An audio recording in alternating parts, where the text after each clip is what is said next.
Boss GT6, how to create patch. So example, i-off natin to, off, off, off.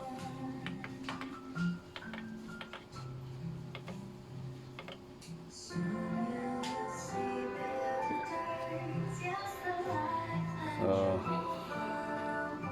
first thing is select an amp if you want to choose or you want to use the amp simulator of the Boss GT6. So for example, I will use the JC Clean, then I will turn it on. So this will become automatically your preamp.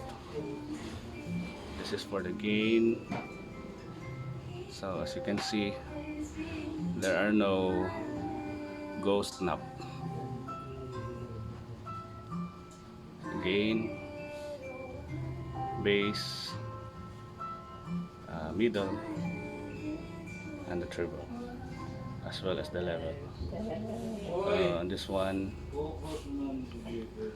you can select the type of speaker you would want to simulate. Okay. And then so from the JC Clean type of amp, so you can select some jazz combo or full range or JC 120. Okay, so to use the overdrive or distortion, turn it on, and then what type of distortion you would like to use. So distortion or OD. So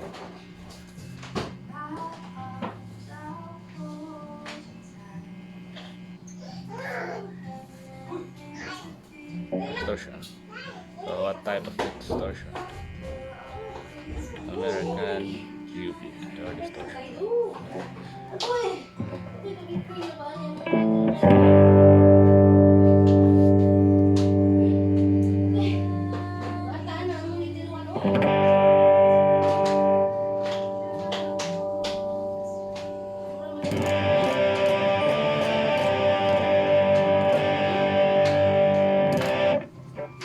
Okay, so that's it.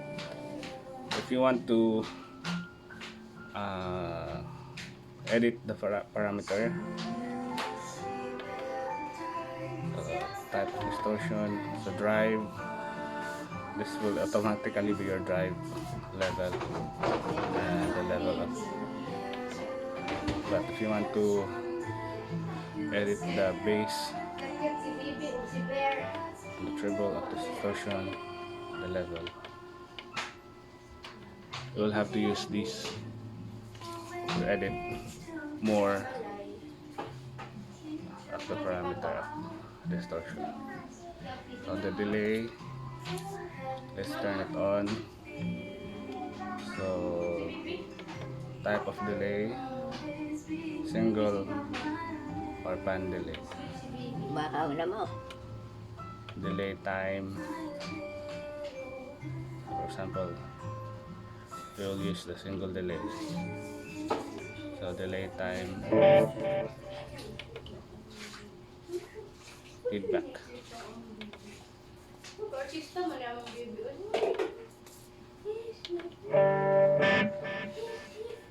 Delay.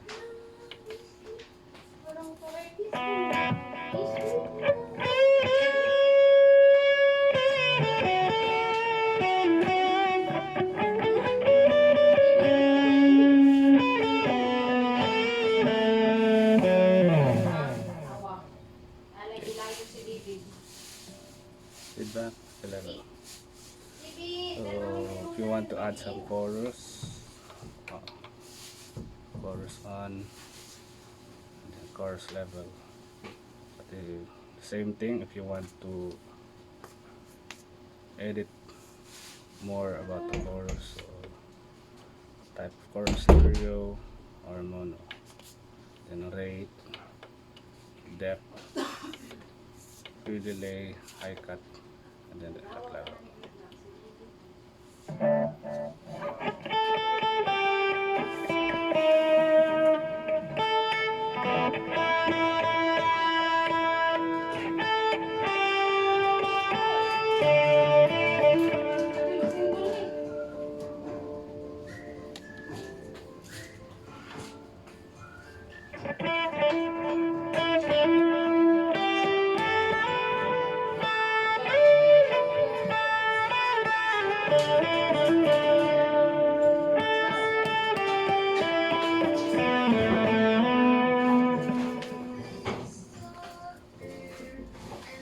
Okay, so if you're good with that, go to, you want to add some reverb, turn it on, then this will automatically be your reverb level.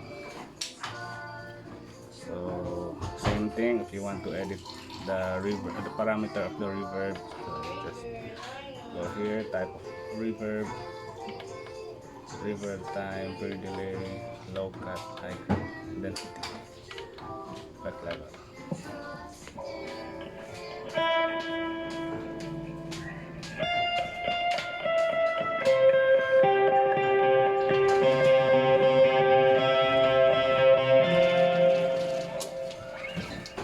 And then if you would like to add some effect, turn it on. So effects one, here are the list of effects that you can use.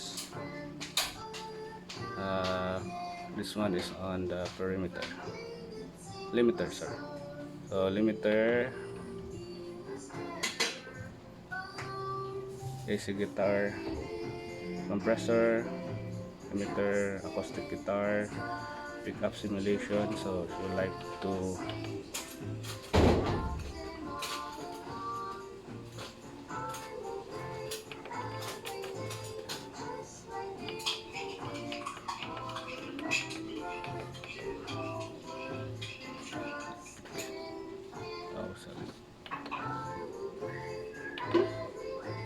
from single to humbucker or humbucker to single. So right now I'm using an Epiphone standard SG. So it's a humbucker.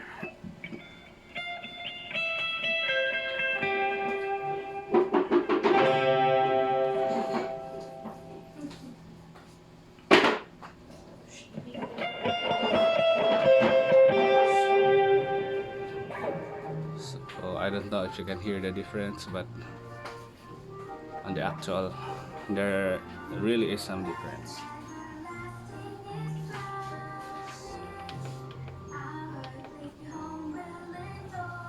Slow gear.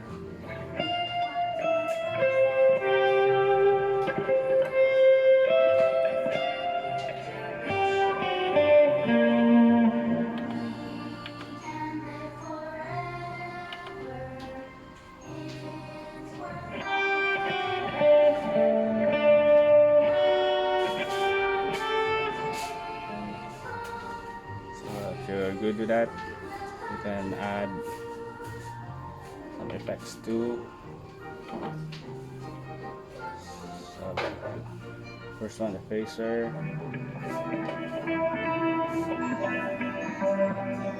flanger, harmonist, pitch. So you need to assign the expression pedal first. Pedal bend, chorus. So here you can use two types of chorus at the same time. Vibrato will be